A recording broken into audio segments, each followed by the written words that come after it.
aircraft.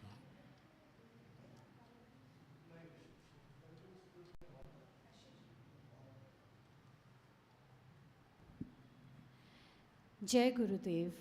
Our pranams at the holy feet of Pujya Swami Bhumananda Tirtha ji. Our pranams to Nutan Swamiji.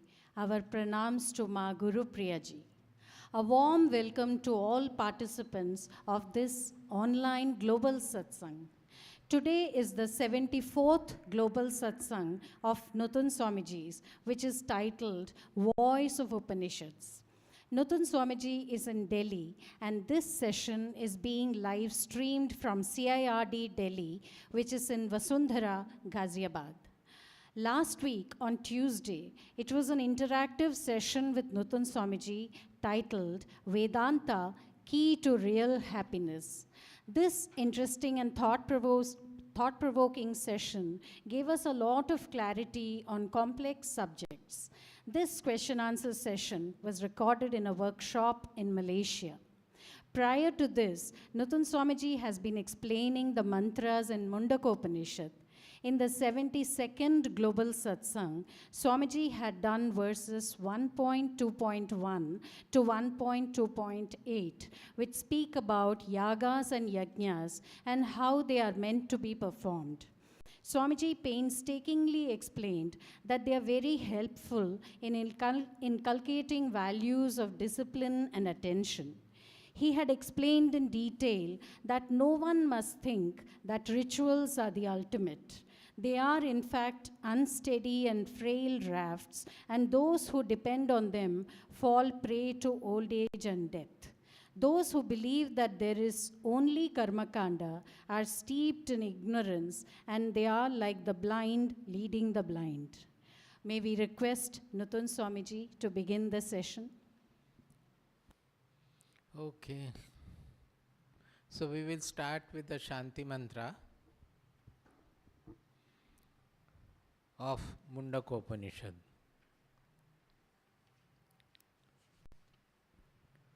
Om Bhadram Karnebhi Shrunuyama Devaha. Om Bhadram Karnebhi Shrunuyama Devaha. Bhadram Pashyemakshabhiryajatraha. Bhadram Pashyemakshabhiryajatraha. Sthirairangaistushtuvam sastanubhihi. Sthirairangaistushtuvam sastanubhihi.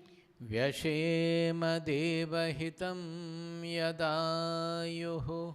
Vyashema devahitam yadayuhu. Swasti na indro vridhashravaha. Swasti na indro vridhashravaha. Swasti na pusha vishvavedaha. Swasti nः Pusa विश्ववेदाः. Swasti nastakshyo arishtanemihi. Swasti नस्तार्क्ष्यो अरिष्टनेमिः. Swasti no brihaspatirdadhatu. Swasti no brihaspatirdadhatu. Om Shanti Shanti Shanti. Om Shanti Shanti Shanti. So, we are, say, from 1.2.7 to 1.2.10. These are the criticism of yajnas, not criticism of yajnas, but those who do the yajnas thinking that that is the ultimate. These shlokas have to be properly understood in depth, and I have been trying to explain it in that manner also. When if somebody, after studying up to class 7, he feels that that is all and I don't have to go to 8, or somebody who has studied in the school feels that there is nothing in college, so this is end of my studies. Is he right? On the other hand, those who are in, once I have gone to the college or university, can we say that the schools are not necessary and start dismantling all the schools? Both are wrong. The schools have their own importance in their own place for the beginning part of it, for the beginning of our studies. And once we have done the school work, we must go for the higher studies. Here it is all the more. It is not an objective study that we are speaking of. It is about our life and the ultimate fulfillment of life. Now, if by doing some yaga yajna, we feel that this is the ultimate and there is nothing like jnana, as the Upanishads speak about, and I have to do nothing more, there is nothing greater than this yajnas, then Upanishad is extremely harshly critical about such statements. That is what these verses are. So here we will find 3 clear-cut categories where one is given to the yaga, yajnas and other karma kandas, agnihotras particularly here, and think that that is the ultimate, that's all, I don't have to go for anything, I don't have to know the truth, or whatever is spoken about the truth, they are all trash, or they are all eulogization, eulogies, that is only words which are spoken of about the ultimate goal. So those have been discussed in this criticism 7, 8, 9, 10. Then they have come to a stage where a person, and here they have clearly stated that why do they stick to yaga yajnas? They have clearly stated here as well as in Bhagavad-Gita that it is because of their ragat, that is because of their clinging to their desires, because of their bhogecha. They are very much given to enjoyment. And they want their enjoyments to continue even when the body falls. So because the swargas are described with various sorts of enjoyments, so they do the yajnas so that they can reserve their seat in the swargas after their body falls. This is what is criticized by the Upanishads as well as Bhagavad-Gita. I will read out the shlokas, tell once more for clarity. Then comes those who have led a proper grihastha life, have not been given to knowledge that way, have not taken to the Upanishadic knowledge or the ultimate truth. But at the same time, they are free of desires. So they take to vanaprastha. In vanaprastha life, they are given to austerity and upasana. Upasana means they know that the Lord is the ultimate and we have to reach the feet of the Lord. So their mind is no more given to the desires of the world or desires for the afterworld in the Swarga or anything. But they think of the Lord in a simple manner, in an austere manner, doing tapas, and with lot of sraddha they pass their life. Shankaracharya speaks about this category as a krama mukti. Krama mukti means liberation in a step-by-step manner. That these people will not be going through the cycle of birth and rebirth and all. That means they will proceed from the cyclic nature of life to a progression. But still they are not given to the pursuit of knowledge. That is given in shloka number 11. Then from 12 comes the whatever the Upanishad wants to present. That after living a life of indulgence and bhoga and whatnot, what we should do as a human being, that we are different from the animals in what respect? That we have given the vichara buddhi, that we can introspect, we can change our mindset, we can grow to greater and greater lifestyle and the dimensions of mind and intelligence. I will, as I go through this, I just wanted to specify so that we don't lose track that the first, from 7th to 11th, it is the criticism of the karmas, karma margas, those who are clinging to that and refusing to accept that there is something greater than this. And why they are doing it? Because they have not been able to outlive their bhoga pravritti, their intense desire for sensory enjoyments, that they think of the swargas will give them more fulfillment, and after death they must go to the swargas. And then the second type is that after the desires are more or less eliminated or completely outlived, they take to the vanaprastha life of austerity and upasana and worship, and think of one day reaching the feet of the Lord. They don't have to go from Swarga to back, and that means they will be outliving the cyclic nature of life and will be in a progression moving towards liberation. And that has been described as a krama mukti, as a step-by-step liberation. And from 12th onward comes the Upanishadic teaching, the first of which is examining this world, examining our bhogecha, our tendency to enjoy the world, and whether it can lead us to fulfillment. If not, then what are we supposed to do? That is the beginning of a seeker of knowledge. So we should be very clear about what we are doing. I will go back to the 7th and then come back to detailed interpretation.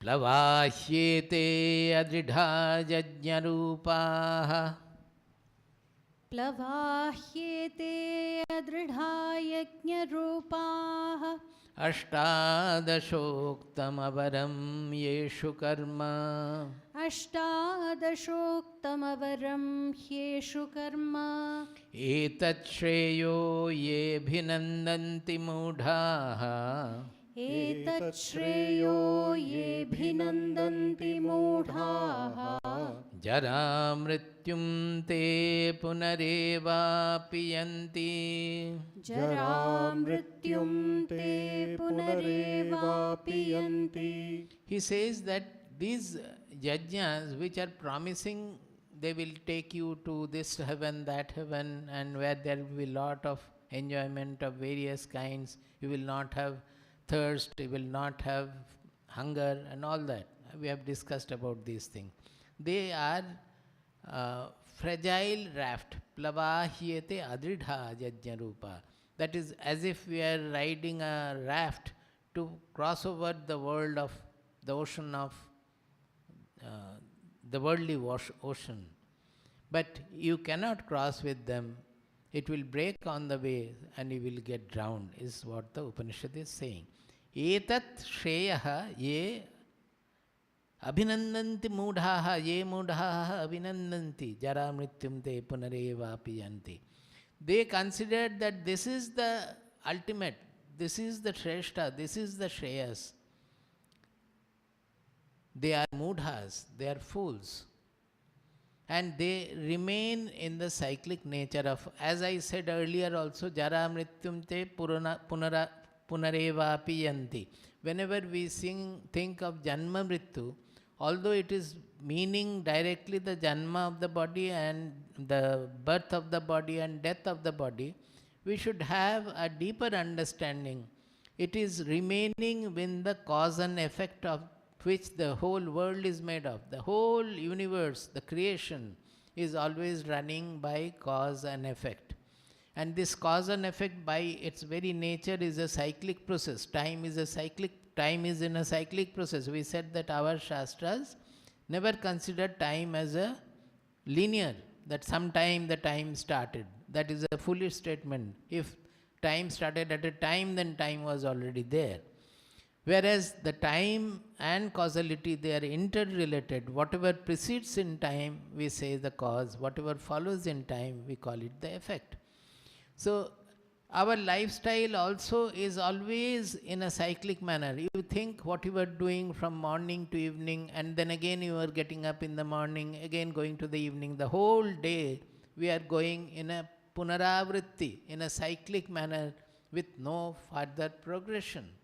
It goes and goes and goes round and round and round, then one day we die. And we think that after death we will go to the Swarga. Then after going to the Swarga means heaven. Then after going to the heaven, when the good karmas are over, we may go to the Naraka, the hell, or we may come back to the world and again go to the... It is all by running by causality. We call it karma. Karma means whatever we are doing, as the result of that, it will happen. So they will be trapped in that cyclic nature of life. That is what the meaning is. The next one. Avidyayamantare vartamanaha. Avidyayamantare vartamanaha. Swayam dhira panditam manyamanaha. Swayam dhira panditam manyamanaha. Janghanyamana pariyanti mudhaha. Janghanyamana pariyanti mudhaha. Andhe naiva niyamana yathandhaha. Andhe naiva niyamana yathandhaha. See, this pariyanti means the cyclically. They are going round and round. There is no development. There is no growth. There is no evolution. They are in a cycle. Mudhaha pariyanti. Those who are fools, they remain trapped by this cyclic nature of life. He says, this I have already discussed, I will briefly tell. Avidyayam antare vartamanaha. They are immersed in ignorance. If you are not fully immersed, you will know that there is something beyond ignorance. But they are completely immersed in ignorance, so they don't know that there is something called knowledge. They are comfortable remaining in ignorance. This, we should understand this subtle criticism of the Upanishad. This is absolutely true about us. Whenever we are deeply in ignorance, we feel that we are fine. This is all what we can have. And if at all something is there, after retirement or just before death, we will think about it. So they feel, they try to remain immersed. Why? Swayam dhiraha panditam manyamanaha. They consider themselves to be the wise and the dhiraha. Dhira means the really wise people, I have discussed earlier.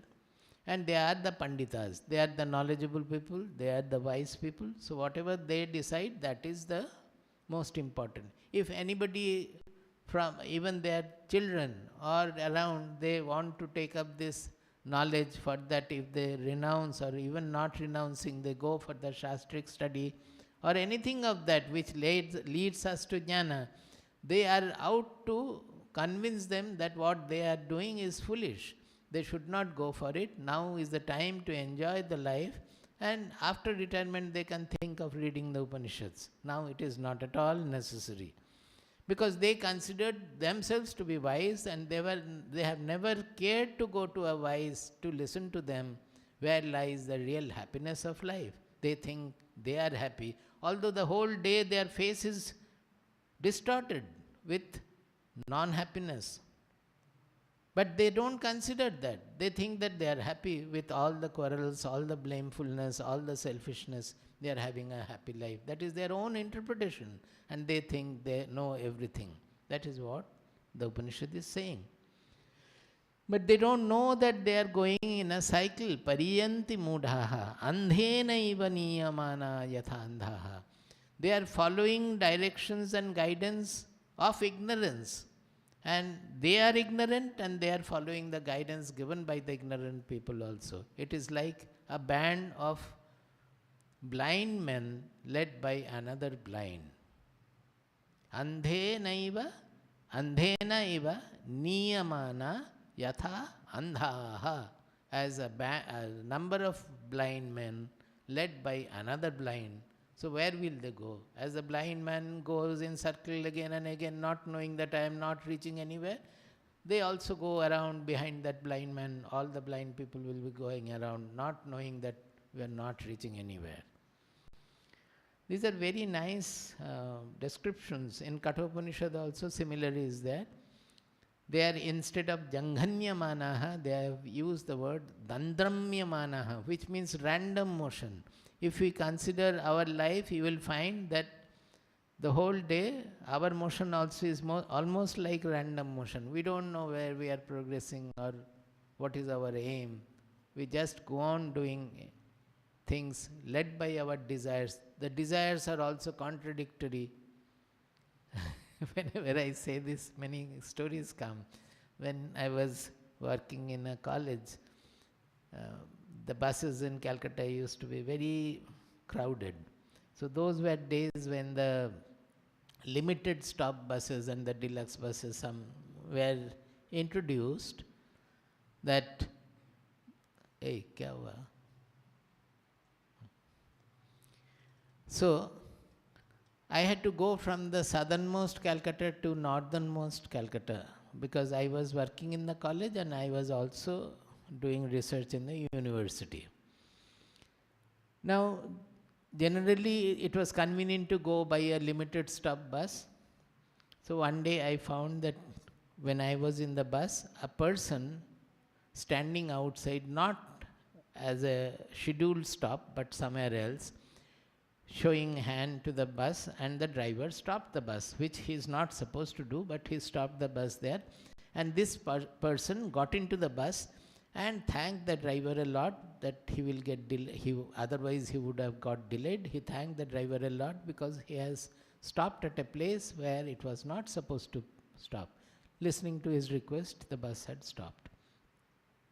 So it looked a little strange to me, but it's okay. I was waiting for further development and it soon manifested also. We had not reached our destination. We had reached only half the distance, perhaps by the time we would have reached. The reason is very simple, because this driver was stopping everywhere whenever somebody is showing their hand. Because that is the way he was driving. Whenever anybody else on the road shows the hand, he stops and takes him in. So will he be able to keep the time? Definitely he will not. But after a certain time, when it has gone about half the distance or so, I found the person who got into the bus and thanked the driver got very agitated and started shouting that, "Why are you standing here? Why are you standing here? You should stop only at it is a limited stop bus. Why are you standing here?" So nobody else complained, but he became almost wildly complaining about whatever he had appreciated a little back, that the bus stopped for him. If the driver stopped from him, is it not simply understood that he will stop for everyone also? What is his specialty that it will stop for him and not for others? I hope you have understood. So this is the way we behave in the world. Sometimes our behavior, our desires, they are all contradictory. And we don't know. So our nature in the world, trapped by the worldliness, is this random motion, that is dandramyamanaha pariyanti mudha. It is a cyclic motion, and in the cycle, random motion, like this. That is our motion. Whereas it should be, even if it is cyclic motion cannot be avoided, because everything in nature is cyclic. But as we are passing through the materially cyclic motion, our mind, buddhi should go to a certain progression. That cycle should not prevent our mind and buddhi to move to the ultimate goal. That is what is wanted. But they disagree that such a goal is there. So they remain moving. Andhenaiva niyamana yathandhaha. Now again in the next verse also the Upanishad goes on to discuss. Avidyayam bahudha vartamanaha. Avidyayam bahudha vartamanaha. Vayam kritartha ityabhimanyanti balaha. Vayam kritartha ityabhimanyanti balaha. Yat karmino na pravedayanti ragat. Yat karmino na pravedayanti ragat. Tenaturah kshina lokashtyavante. Tenaturah kshina lokashtyavante. He says that it is not only they are immersed in ignorance. Avidyayam bahudha vartamana. Each person is immersed in ignorance in his own manner, in various manners. Bahudha vartamana. Various ways. Even the same person is immersed in ignorance in various ways. About his profession, about his family, about his own pursuit. Everywhere they are immersed in ignorance. And what is sustaining them? Vayam kritarthaha. That they consider themselves to be fulfilled with that. I am happy. Why should I study the Upanishad or Bhagavad-Gita? This is the time to enjoy the world. Why should I read or go to listen to Bhagavad-Gita? Or anything that is proposed in that manner? So they are balaha. Their intelligence is not mature, is what the Upanishad has to say. They are childish. And childishly they think that they are fulfilled by whatever they are doing, remaining immersed in ignorance in multifarious ways throughout the day. But why do they do that? Karminaha na pravedayanti ragat. Why are they not knowing that there is something higher, there is something greater which we have to attempt or which we are supposed to aim at? Why are they not knowing? The Upanishad says ragat. Because they are clinging to bhoga, they are clinging to sensory enjoyments, clinging to some other enjoyment. So, that enjoyment makes them refuse to accept or understand or look for the greater life or evolution. So we should understand why the Upanishads are repeatedly talking about these desires, because desires is not ordinary that you need some food, you are taking food, you need a shelter, for that you make your building properly. These are not the desires. Desires are making us cling to certain things and not allowing us to know the expanded life, the expanded mindset, where we think of the society, think of the external, the whole universe, think of our place in the universe and our goal in the whole creation. It is only because of the raga, because of our special clinging to certain things. But they are like aturaha. They are suffering. And kshina lokashtyavante. They slip and fall into the lower regions, is what the Upanishad says. Instead of going to the Swarga, or even if they go to the Swarga, they fall from there. 10th verse. Ishtapurtam manyamana varishtham. Ishtapurtam manyamana varishtham. Nanyachreyo vedayante pramudhaha. Nanyachreyo vedayante pramudhaha. Nakasya prishthe te sukritenu bhutva. Nakasya prishthe te sukritenu bhutva. Imam lokam hinataram va vishanti. Imam lokam hinataram va vishanti. Ishtapurtam. Ishta and Purta. These two are Ishta means yaga, yajna, sacrifices, worship, etc. Whatever we do religiously. And Purta means the social welfare activities, like giving food to the poor, or those days making ponds or making load relievers. Those olden days it was like that. Now also, whatever welfare activities we do. He says that it is good because all this Ishtapurtam, particularly Purtam, is also supported and encouraged. The yagas encourage us to do the Purta, the welfare activities, to do dana to the poor people and to the brahmanas, give liberally to all. All these are true. But again, that same problem is manyamana varishtham. They think that this is all. They're doing, I have done so much for the world, I have done so much for the society, I have given so many, I have arranged for so many marriages free of cost, I have made some kalyana mandapam, so many things. I have made the cricket ground for the children to play. Everything is fine, but the problem is varishtham. I think that that is the supreme and nothing more. Nanyat Shreyaha. Beyond this, other than this, there is nothing called Shreyas. The Shreyas the Shastras are speaking about, there is nothing like that is their consideration. Vedayante Nanyat Shreyo Vedayante Pramudhaha. Previously he was saying Mudhaha, Balaha, now they have said Pramudhaha. That means Prakrishta Rupena Mudhaha. As we progress here, it has become Pramudha, Prakrishta Rupena Mudha. That means they have gone to a little higher level where they are doing welfare activities, society for the society and all. They are doing worship also. But that attracts them, that entraps them with more power, more powerfully. So they are Prakrishta Mudha. Up going to a higher level also, they don't see the still higher ranges where they have to evolve. Nakasya prishthe te sukritainu bhutva. Their sukrita is greater than the others. Sukrita means their welfare activities, etc. Punya karma.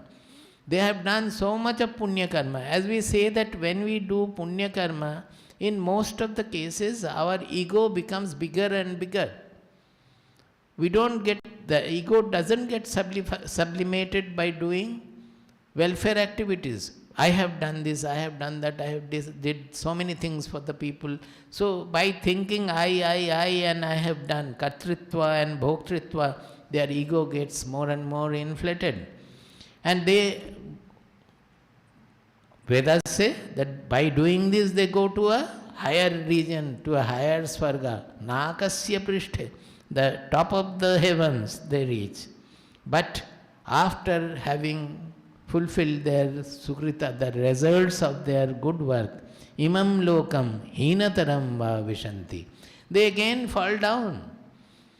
And the fall, when you go to higher reaches, higher up, the fall also will be more impactful, is it not?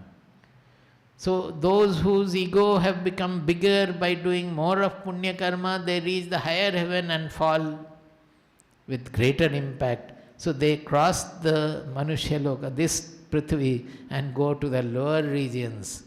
Imam Lokam Hinataramba. Even worse than this. They may become the Manushya, or they may become animals, or lower regions they may reach Vishanti. Now up to this is the criticism of people who are engaged in the yaga and yajna. Why are they engaged in yaga yajna? Because of their desire for enjoyment. And the svargas, the Vedas themselves promise that you will go to this svarga and that svarga where only enjoyment is there. Devas are there, devas are given to enjoyment. But our Shastras say that this Manushya Janma is even greater than the Devas. Why? Because here nature has given us the power to do vichara, introspection. And through that, we can reach the ultimate fulfillment in life, which is beyond the sukha dukkha and which never goes. We outlive the cycle of sukha dukkha. We reach a region where sukha and dukkha are all welcome because we are stable in prasada or ananda.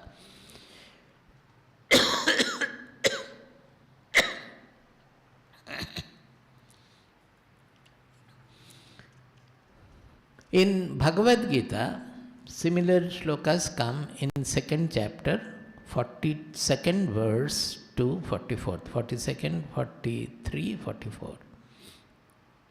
Yamimam pushpitam vacham pravadantya vipaschitaha vedavadarataha partha nanyadasti tivadinaha kamatmana svargapara janma karma phalapradam kriya vishesha bahulam bhogaishvarya gatim prati bhogaishvarya prasaktanam taya parita chetasam vyavasayatmika buddhi samadhau na vidhiyate. He says that yam imam pushpitam vacham pravadanti avipaschitaha. With whatever has been spoken about the heaven and hell to be reached by this yaga, that yaga, they are all flowery words. Vedavadarata partha nanyadasti iti vadinaha. They refuse to accept that there is something higher aim in life. But why? Again, Bhagavad-Gita is repeating what the Upanishads have said. Kamatmanaha svargaparad. They are interested in the svarga because they are kamatmanaha. They are clinging to their desires, and that is why they are interested in the svargas, in the heavens, discussed in the Vedas, described in the Vedas, but nobody can prove or disprove that. That is the convenience. You cannot disprove also that there is heaven. You cannot either prove that there is heaven. But seeing the description of the heaven, and they are not satisfied by the whatever they have enjoyed in this world, they run after the svargas.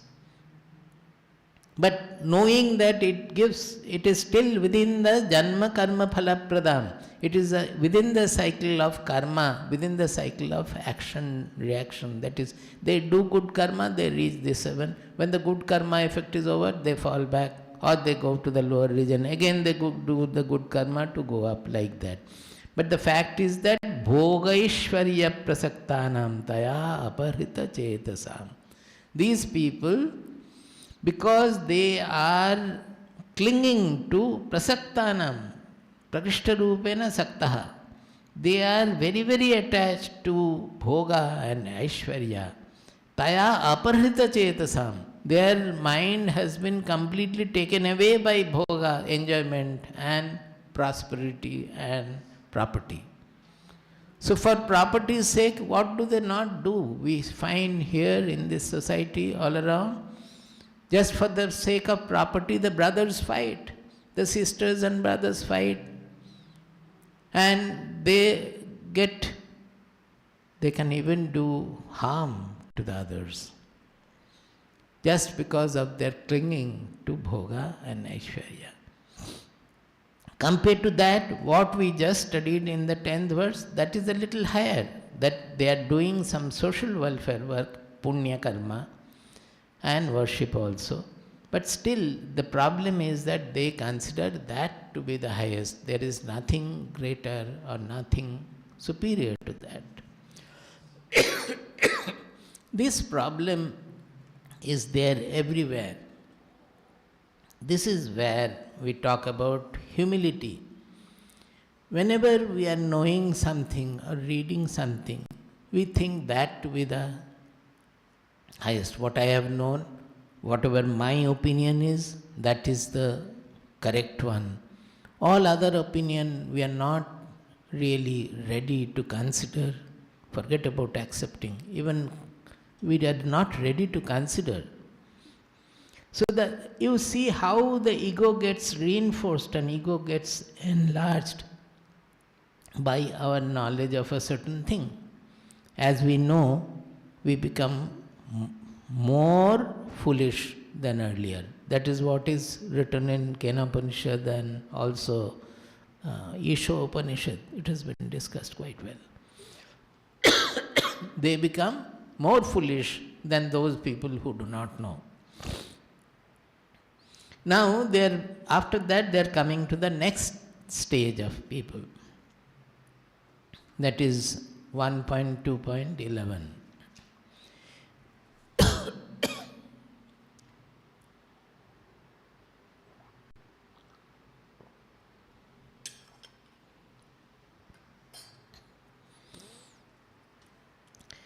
तपश्रद्धेये ह्युपवसन्त्यरण्ये तपश्रद्धेये ह्युपवसन्त्यरण्ये शान्ता विद्वांसो भैक्ष्यचर्यां चरन्तः शान्ता विद्वांसो भैक्ष्यचर्यां चरन्तः सूर्यद्वारेण ते विरजा प्रयान्ति सूर्यद्वारेण ते विरजाः प्रयान्ति यत्रामृतः स पुरुषो ह्यव्ययात्मा यत्रामृतः स पुरुषो ह्यव्ययात्मा. He says, tapashraddhe ye hi upavasanti aranye shanta vidvamsaha vaikshacharyam charantah. Those who are living in the forest. Now, it need not be aranya.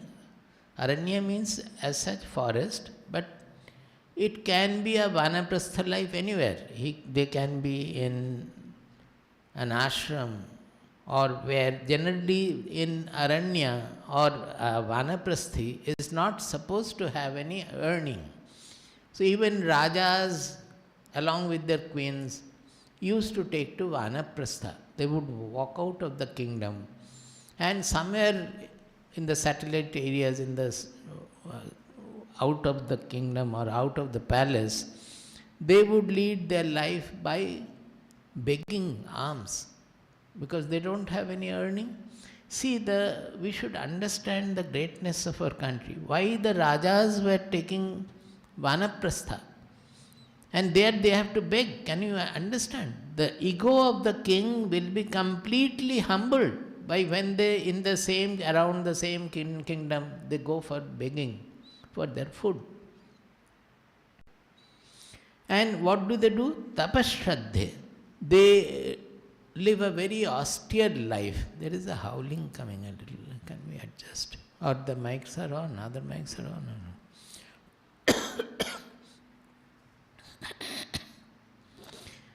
Tapaha and Shraddha.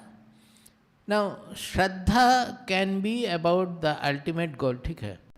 Shraddha can be about the ultimate goal. That is, they value this ultimate goal. Although they were kings, they may not be kings also. In Grihastha, they can be anything. When they take to Vanaprastha, even a king used to take Vanaprastha, and although as a king they had the height of property and enjoyment and everything, but they did not consider that to be the ultimate. There lies the difference with the previous shlokas. They did not consider that Vayam Kritartha, we have got everything, I have reached the end of life, there is nothing greater. No.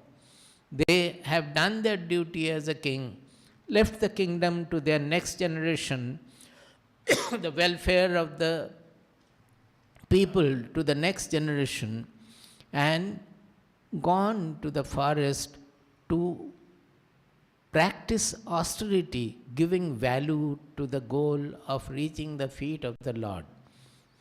Now, they may not have enough of the knowledge pursuit, knowledge for truth, for the ultimate truth, but they are vidvamsaha, they are learned otherwise. Shanta, Shanta means they are free of desire. How will the mind become peaceful unless the desires, enmity, blaming, all these things are out of the mind? The mind will always remain agitated.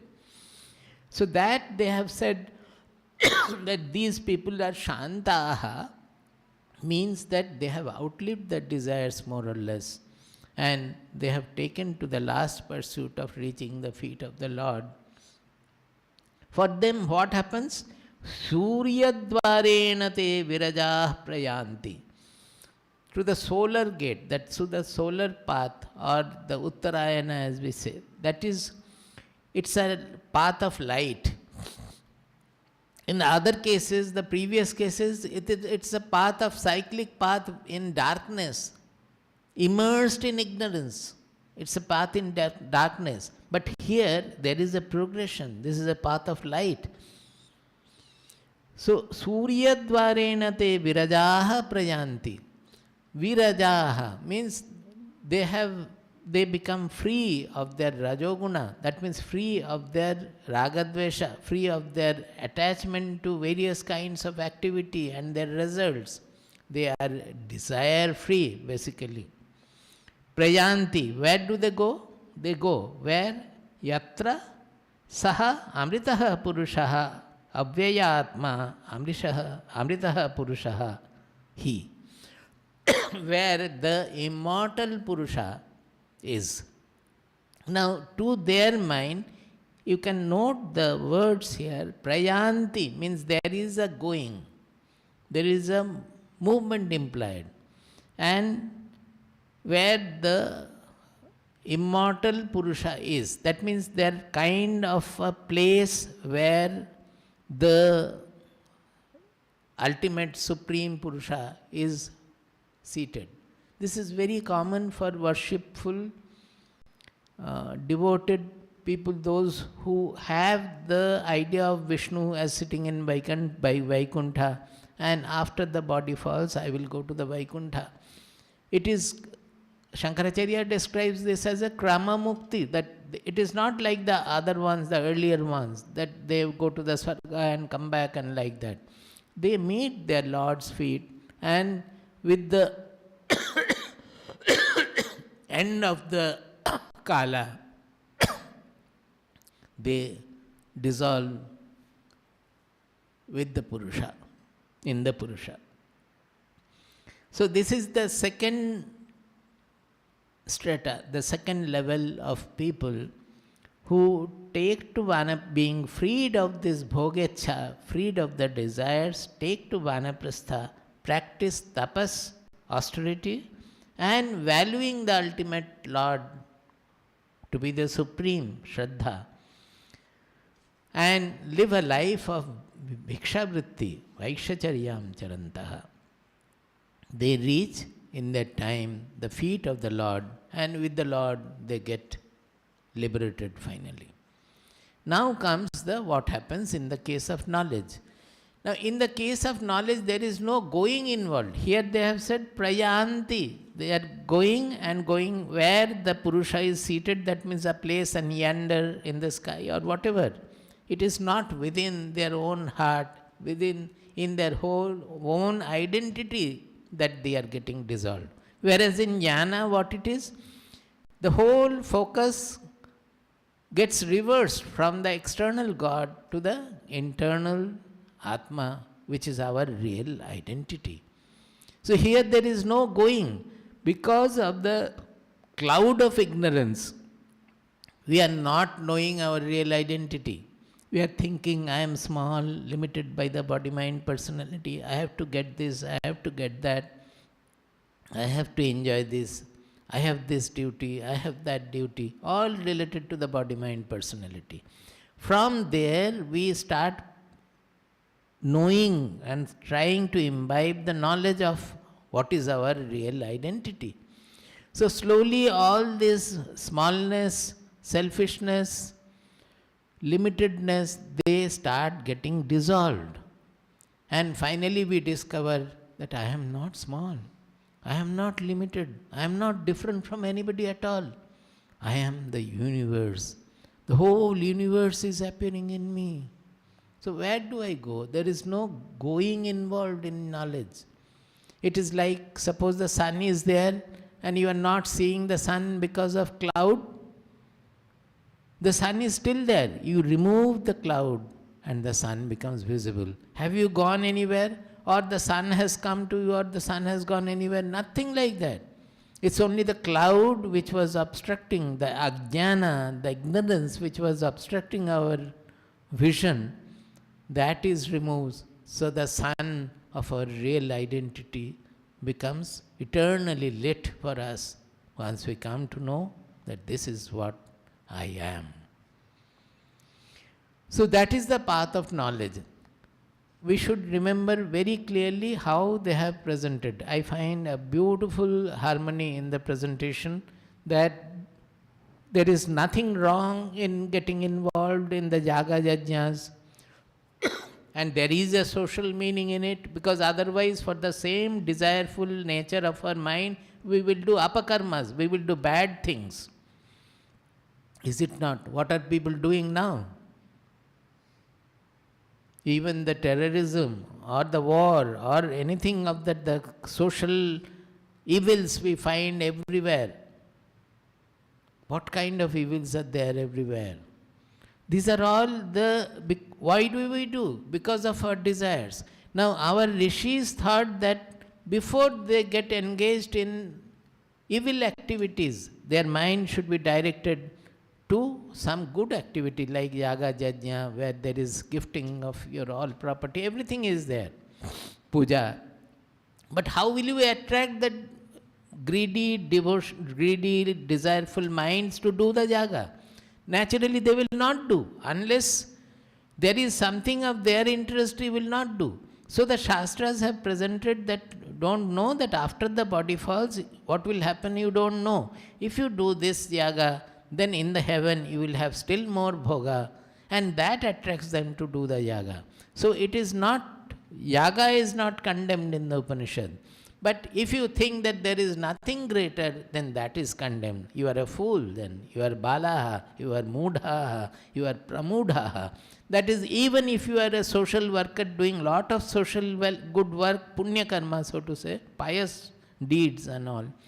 Even by doing that, if your ego gets more and more strengthened, more and more reinforced, then you are again a fool, because you will not be able to get rid of that heavier ego. You will get trapped by that. So, thinking that they do good work for the society, that thinking that I will go to the heaven, here also I will be regarded as great, and after the body falls, I will go to some other heaven, A, B, C or so. But because they are believing again in the desireful causality, what will happen after the punya karma results are over, they will come back to this world or even to lower world. Why do we say lower and all? Even the Devaloka, where the gods are there, Shastras do not consider to be higher than this world. It is only because the human beings are given by nature the great power of introspection, and by that they can apply their self-will and change their life and make changes in the circumstances also that other animals cannot do.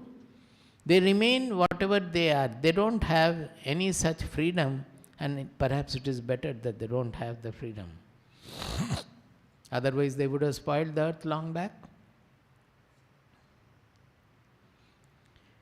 Now, the third one is those who investigate that, well, I have been running after happiness right from the beginning, right from birth.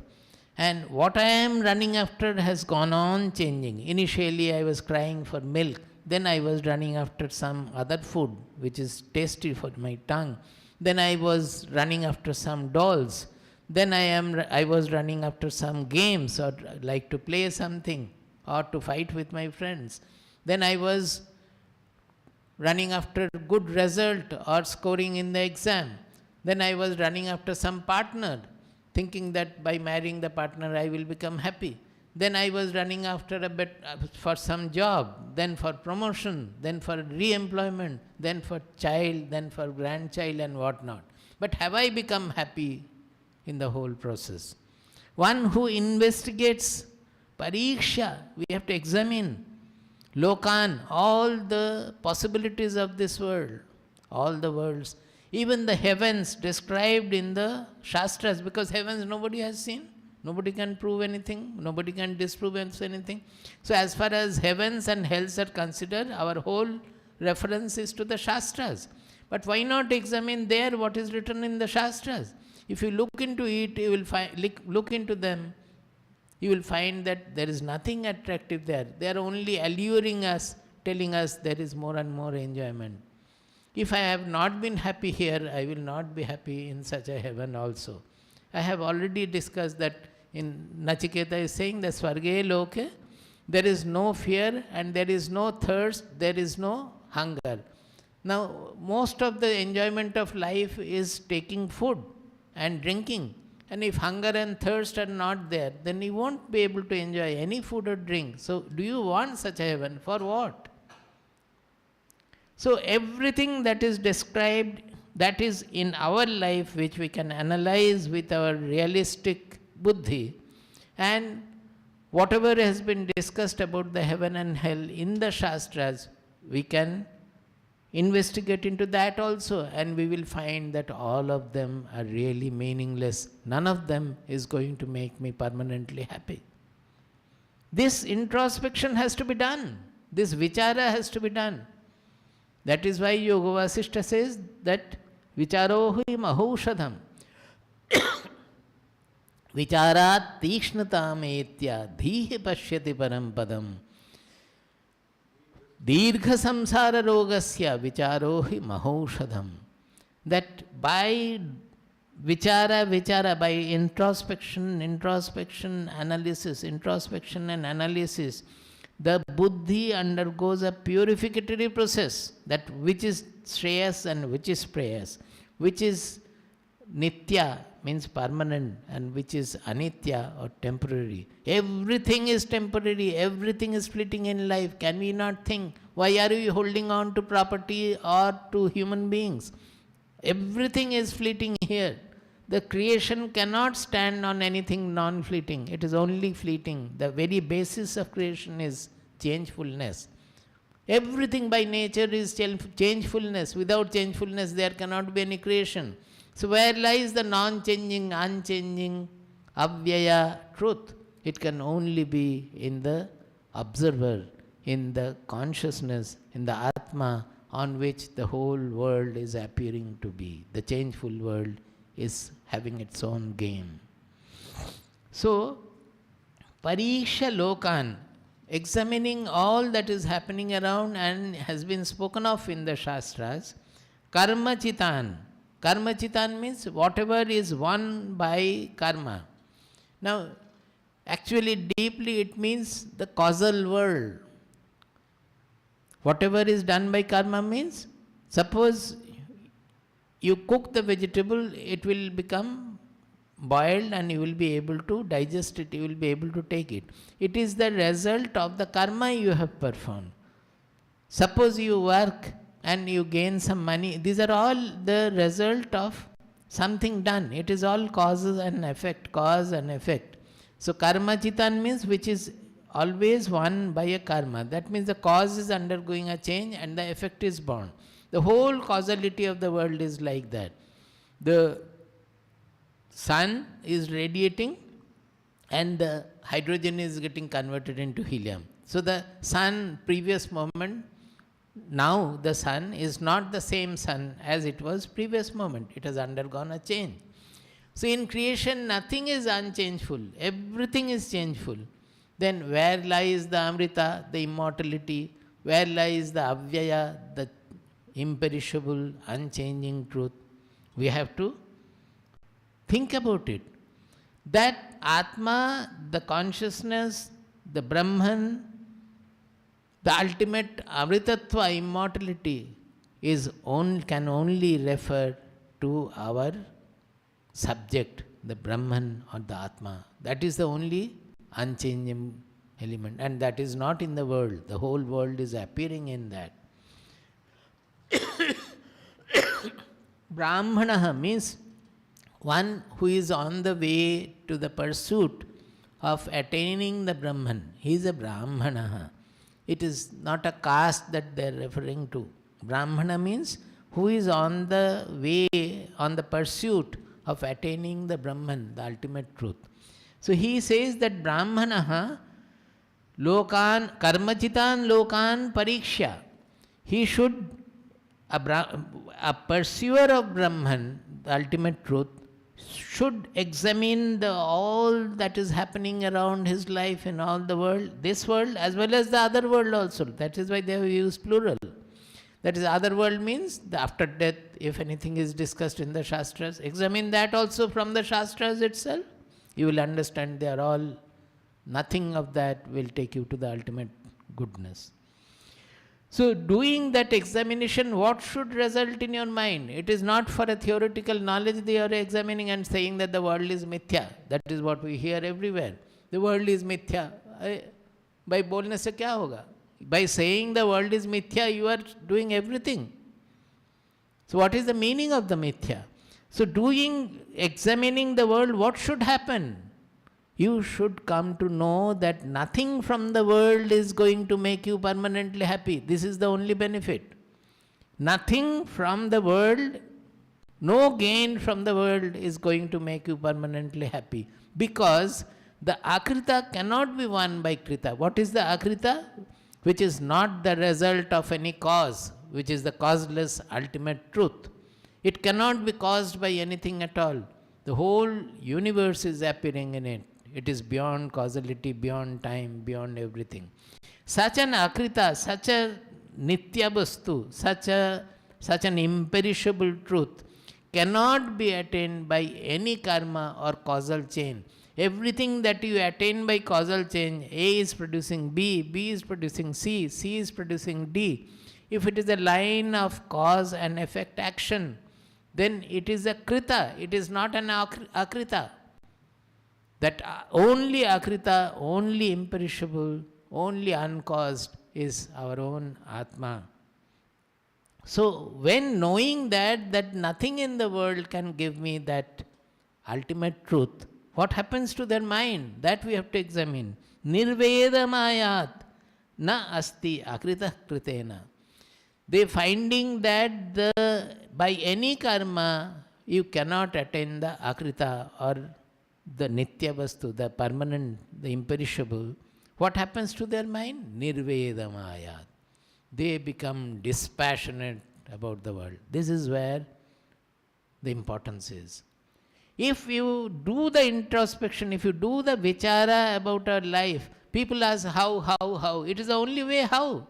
You cannot ask how. You do the vichara. If you do the vichara properly, then you will understand that I am running for nothing. Nobody in this world has ever become permanently happy by getting anything from the world, whether it is riches, fame, power, and whatnot, anything.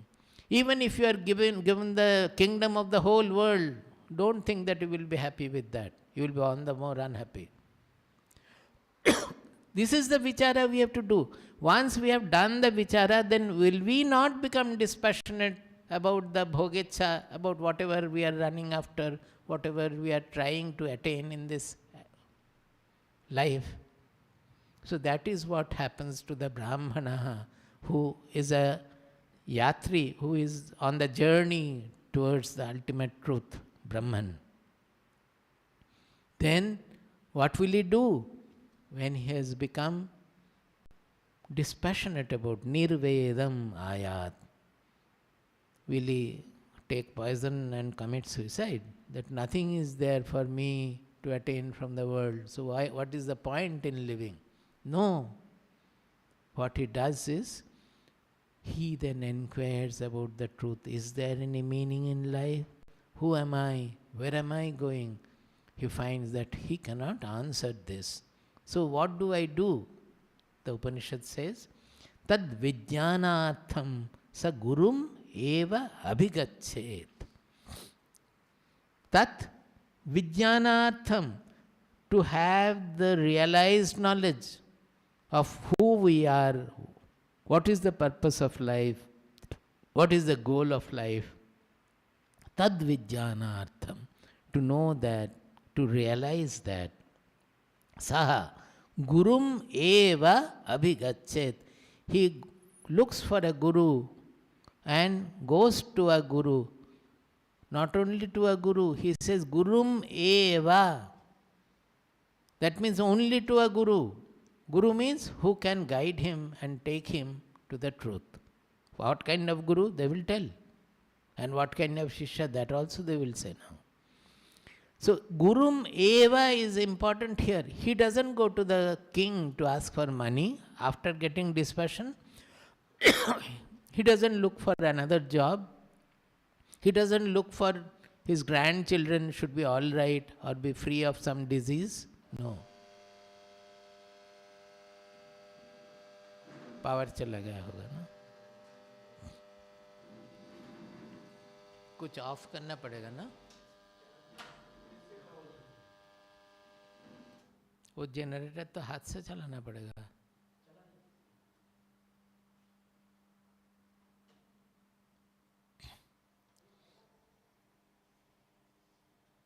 Is it on or not gone off? Shall I continue? Huh? Can continue.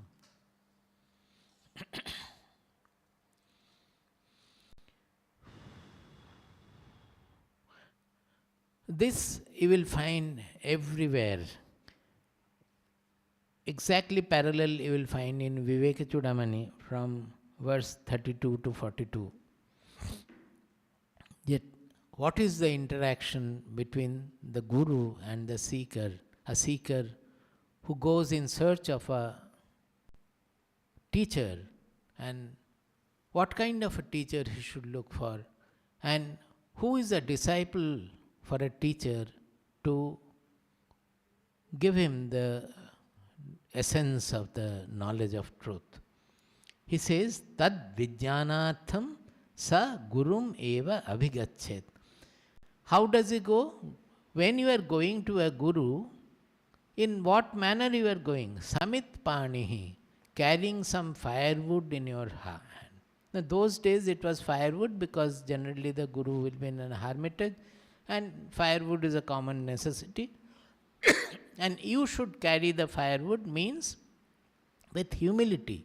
It's not that you are a king, you are going to the guru for vijnana, so you ask your darwan, your guard, to reach some materials to the guru. Give it there and you send your upahara to him. It's not like that. You should humbly proceed to the guru carrying something of his use, some gift. It shows only humility and concern for the guru's well-being.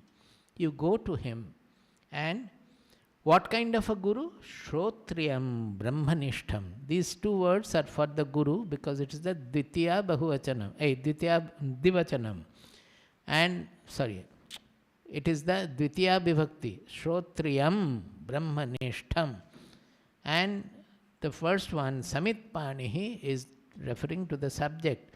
That means the seeker will go Samit Panihi, carrying firewood. And to whom? Shrotriyam Brahmanishtam Gurum Eva Abhigachet. To a guru who is Shrotriya and Brahmanishta. Shrotriya generally means that he is a knower of the scriptures. He should be well versed in the scripture. But the deeper meaning is that it is not that he has to go through all the Vedas, all the Upanishads, and a scholar in the Shastras. No. Shrotriya means who has realized the essence of the scriptures. If a person has gone through all the Upanishads and Vedas but have not realized the essence of the scriptures, then he will not be able to deliver the essence to another person, not by his theoretical knowledge. So here Shrotriya Guru means a guru who has realized the tattva of the Shastras, the real truth, the essence of the Shastras. And how will you know that he has realized the essence of the Shastras? Such a person will be Brahmanistha. If you have realized the Brahman, then you cannot be otherwise than Brahmanistha. He will be completely dedicated to that truth, because that truth is all engulfing, all embracing. If you have realized, then there is no question of Brahman remaining as a part of your life and the other part remaining as Abrahman. There is no such question. Nishtha means nisheshena tishtati. That means there will not be any remaining residue in his life other than Brahman. The whole life for him will become Brahman and Brahman alone. The whole world, the whole creation for him is Brahman and Brahman alone. He is a Brahmanishta. He cannot do anything. He cannot be anything, any time other than the Brahman. So to such a guru, you should go humbly by carrying firewood in hand. That means with enough of humility, you approach him. I will go through the last verse of this section, and again maybe next day if I am speaking, I will take up the corresponding shlokas from Viveka Chudamani. They are very good shlokas. We have sang these shlokas in our, what is it called? Atma Sudha. There is a CD, I think it is in the website also perhaps, that Atma Sudha, where I have chanted these shlokas from Vivek Chudamani. Very good, extremely good shlokas. Now 1.2.13. Tasmai savidvanupasannaya samyak. Tasmai savidvanupasannaya samyak. Prashanta chittaya shamanvitaya. Prashanta chittaya shamanvitaya. Tasmai savidvanupasannaya samyak. Tasmai savidvanupasannaya samyak. Prashanta chittaya shamanvitaya. Prashanta chittaya shamanvitaya. Yenaksharam purusham veda satyam. Yenaksharam purusham veda satyam. Provachatam tattvato brahma vidyam. Provachatam tattvato brahma vidyam. He says that tasmai savidvan prashanta chittaya shamanvitaya samyak upasannaya tasmai. Saha vidvan.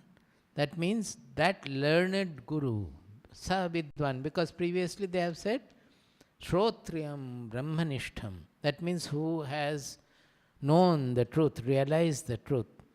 Sa Vidwan Guru, Prashanta Chittaya Shamanvitaya Samyak Upasannaya Tasmai Jijñāsave, Tasmai Shishyave.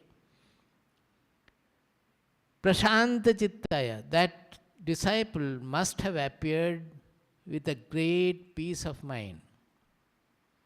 This is absolutely true. When a real seeker goes with the real seeking for the truth to a guru, and he has been able to locate a guru who will be able to lead, his mind will be in a great peace. Antashitalata. It won't be agitated at all. He will be carrying the antashitalata. Some places we say it is the inside of a stone, like that, but eager to receive something. Because he has given that truth the highest value in life. He cannot go casually to a guru. A person who has not given value to the truth will go to a guru casually, without considering the value of his approaching the guru. When it is a real seeker approaching a realized guru, both of them understand the value of this meeting. It's a great meeting taking place where the greatest treasure of life will be passed on to the next generation. And both, in a real case, both will be aware of the value of this meeting. Samyak prashanta chittaya shamanvitaya samyak upasannaya. Who is a prashanta chitta and shama? Shama means unless the worldly desires have gone, shama will not dawn.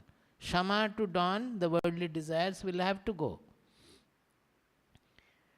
And samyak upasannaya, that means he has approached the Guru in the manner he is supposed to, as the Upanishads describe, as the Vedas describe, in the same manner, with lot of humility, lot of eagerness, lot of enquiry, he has approached the Guru.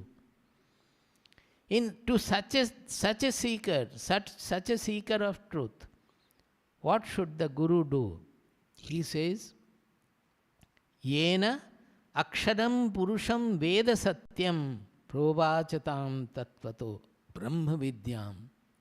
That learned Guru, Brahmanishta Guru, Shrotriya Guru, whatever he has known about the Akshara Purusha, he should tattvataha, in essence, transmit it to the disciple, to that seeker. So it is an injunction on the Guru also. See, the injunction on the disciple is that he should approach the Guru knowing the value of the Guru and knowing the value of what he is going to ask. And on the Guru, the injunction is that if a proper Shishya approaches him in a proper manner, you cannot refuse him. You have to give him the essence of the truth, because he is one who is going to carry the lamp which is eternally proceeding from thousands of years ago, and will have to carry the light to the future generations. So, tasmai jijnasave yena satyam aksharam purusham veda. Whatever he has known as the imperishable truth, imperishable Purusha. Purusha means, I have already said, earlier also said, it has two Vyutpatti, both are correct. One is Purisheta iti Purusha. That means one who resides in our body.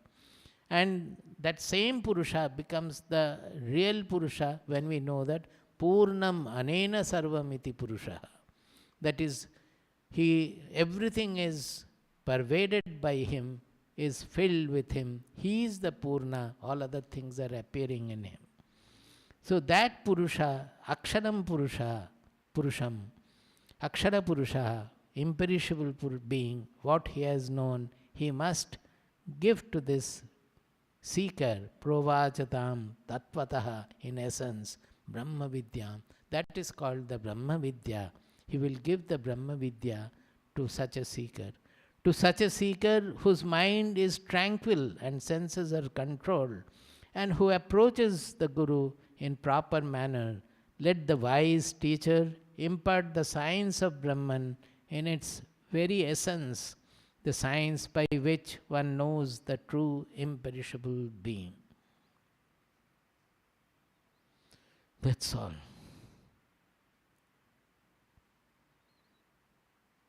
In Viveka Chudamani, the description is very nice. I think I will read that. It is 32 to 42, for 32nd verse to 42nd verse.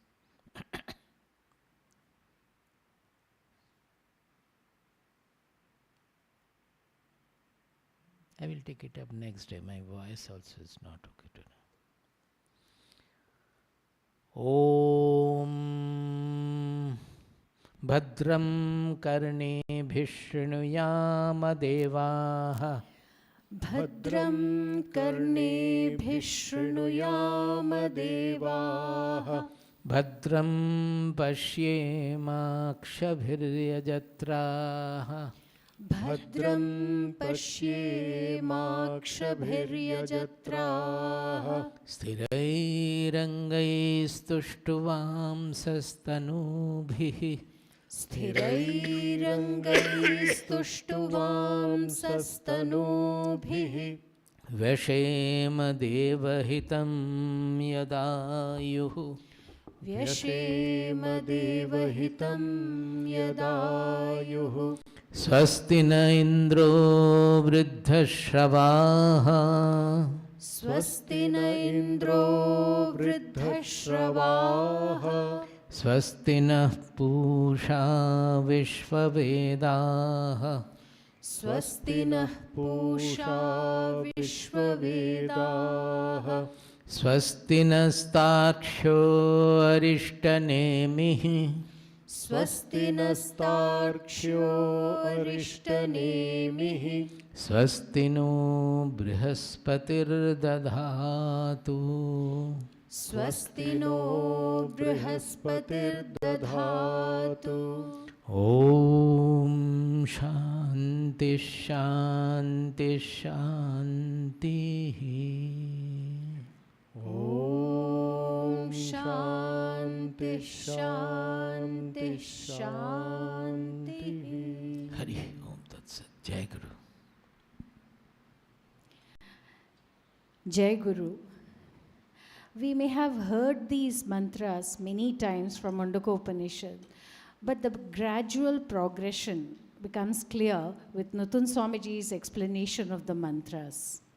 Swamiji has reinforced the fact that a seeker has to do introspection to become dispassionate. Especially the shlokas 12 and 13 are so beautiful. One wants all our heads bow down before Pujya Swamiji, who's ever willing, ever ready to impart wisdom. As we had mentioned in the beginning of the satsang, Nutan Swamiji is currently in Delhi. On the 10th of April, which was Ramanavami Day, a morning satsang had been announced. It began with a bhajan session at 10 a.m. Without any prior planning, I think almost all the songs sung by some of the devotees were on Sri Rama. So all devotees assembled at the dining hall were bathed in purity and divinity. The bhajan session was followed by a very vibrant, interesting, interactive session with Nutan Swamiji. Many devotees present raised questions and received clarification. As Ma had told us, on every auspicious day, it is our Guru whom we worship specially. So on the occasion of Ramanavami, Gautamji and Sarojji, who are Vanaprasthis living in CIRD Delhi, offered tika, which is a vermilion mark, to Pujya Swamiji. Then tika was performed for Nutan Swamiji and Ma. They did it on behalf of all devotees present. This was followed by a very sublime arati by Gautamji amidst chanting of Natatra Suryo Bhati and other Upanishadic mantras by Nutan Swamiji and others. The whole atmosphere became charged with devotion. And all devotees partook of Bhakti Bhojan after offering pranams to Swamiji, Nutan Swamiji and Ma. Nutan Swamiji is in Delhi till the 15th of April. Upcoming global satsangs are on Wednesday, that is tomorrow, the 13th, we have Malayalam talk by Pujya Swamiji in the Bhagavata Tattvam channel at 8 p.m. On Thursday, the 14th, we have Mass Satsang titled Towards Eternal Peace and Happiness. On Saturday, the 16th of April, we have Pujya Swamiji's satsang based on Bhagavad-Gita at 8 p.m. India time. Jai Guru.